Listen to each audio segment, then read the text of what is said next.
नमस्कार दोस्तों, आप सभी का स्वागत है फिर से हमारे यूट्यूब चैनल में। आज भी मैं लेके आई हूँ बाबा नीम करौरी के उपरांत उनके बारे में।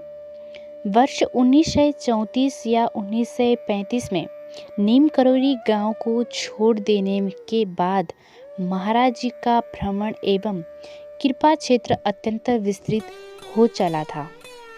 विभिन्न प्रांत एवं शहरों में बाबा जी ने हजारों लोगों के घर जा जाकर मुक्ति रूप में अपनी दया की कृपा की चमत्कारी लीलाएं प्रारंभ कर दी थी।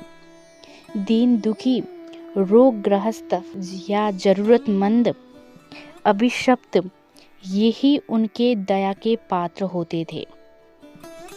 यद्यपि अपने ही सिद्ध शक्तियों से बाबा जी सब कुछ करते थे, तथापि अपने को गुप्त रखने की नीति के अंतर्गत वो विभिन्न परिस्थितियों को जो उनकी इच्छा के अनुसार मोड़ लेते थे अथवा समृद्धि, सामाजिक, राजनीतिक, आर्थिक रूप में संपन्न अथवा सरकारी पद पर आरूढ़ व्यक्तियों को इन दया पात्रों के कष्ट को दूर करने हेतु माध्यम बनाते रहते थे। कहीं कहीं ही उन्होंने स्पष्ट रूप में व्यक्त किया है कि वो ही सब कुछ कर रहे हैं और फिर कह देते थे सब कुछ भगवान करता है। उन्हीं से या हनुमान जी से प्रार्थना करो, हम कुछ नहीं जानते, परंतु अंतर्गत भक्त भली भांति जानते थे कि ये सब भगवान या हनुमान कौन है, और मन में ही बाबा जी की इन लीलाओं का आनंद लेते रहते थे। इतने विस्तृत कृपा क्षेत्र के घटनाक्रमों को एवं साथ ही एक ही ग्रंथ में समेट पाना नितांत असंभव है। अतएव यहाँ तो केवल कुछ उत्तराखंड की और कुछ प्रसंगवश अन्य स्थानों की छूट-फूट लीलाओं एवं दृष्टांतों को ही लेकर बाबा जी महाराज की आराधना की जा रही है। उत्तराखंड में महाराज जी का प्रवेश यद्यपि तीसरे दशक में ही हो चुका था, परंतु विशेष लीलाएं वर्ष 1942-43 से ही प्रारंभ हुई।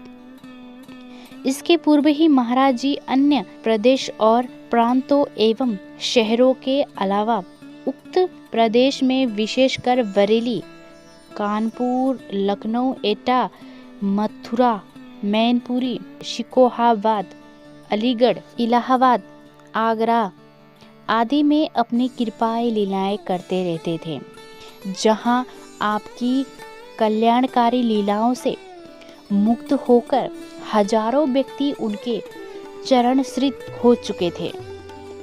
परंतु किसी एक स्थान विशेष अथवा व्यक्ति विशेष से तो बाबा जी जुड़े नहीं थे और ना ही किसी स्थान विशेष में ही है। वो अधिक दिनों तक निवास ही करते थे। हाँ, कहीं व्यक्ति विशेष अथवा स्थान विशेष स्वयं ही उनके नाम से अशस्त जुड़ गए थे। उत्तराखंड में चहु और भ्रमण करने के बाद बाबा जी ने विशिष्ट लीलाओं के लिए विशेष रूप से नैनीताल, हल्द्वानी क्षेत्र को ही चुना। यहाँ बाबा जी महाराज के आगमन की सदा प्रतीक्षा बनी रहती थी। कहीं निश्चित समय या दिन तो होता नहीं था उनके आगमन का, ये तो अनायास ही होता था। उनकी लीलाओं, कृपाओं, चमत्कारों की चर्चा करते, उनके प्रेम रस में डूबकर भक्त उनके सहसा आगमन की सूचना जो आंधी में अग्नि के समान फैल जाती, पाते ही उनके दर्शनों को दौड़ पड़ते, उनके चरणों में लौटने को एक दूसरे से पूछते कि कहाँ है बाबा जी, क्या तुमने देखे? वैदिक संस्कारों से ओतपोत भगवान शिव और माँ शक्ति के उपासक सरल स्वभाव के ये पर्वतीय जन वैसे भी साधु सन्यासियों तथा योगियों के प्रति बहुत सम्मान और आदर का भाव रख उनकी सेवा करते रहते थे। और यहाँ तो बाबा जी महाराज जैसे विभूति के स्वयं का उन लोगों के प्रति अविरल प्रेम स्वतः ही परिवर्तन होकर उनके अंतर में प्रतिबिंबित होकर उनके मन मानस को पूर्णतः आच्छादित किए हुए था।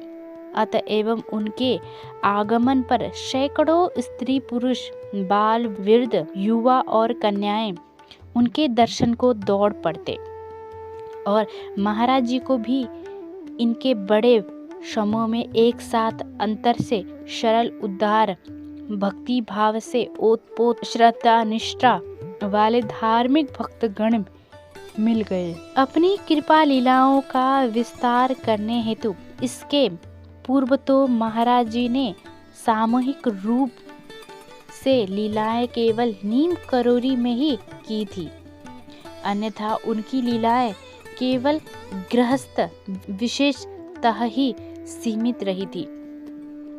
सामूहिक रूप से लीलाओं का सूत्रपात नैनीताल से ही हुआ।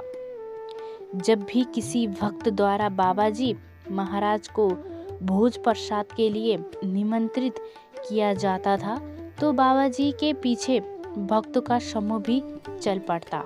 तब उस भक्त के घर भंडारा होने लगता और बाबा जी का चमत्कार भी। न्यून मात्रा में बना भोग पूरे भक्त समूह के लिए आवश्यकता से भी अधिक पर्याप्त हो जाता। इसी प्रकार के भंडारे दिन में कहीं घरों में संपन्न हो जाते और बाबा जी एक दिन में कितने भंडारों में प्रसाद ग्रहण करते, ये तो कल्पना के बाहर की बात होती। हर घर में यही समझा जाता कि बाबा जी हमारे घर का प्रसाद बड़े स्वाद से ग्रहण कर रहे हैं। ऐसे भंडारों का कोई समय निश्चित नहीं था कि दोपहर को हो रहे हैं या अर्धरात्रि में।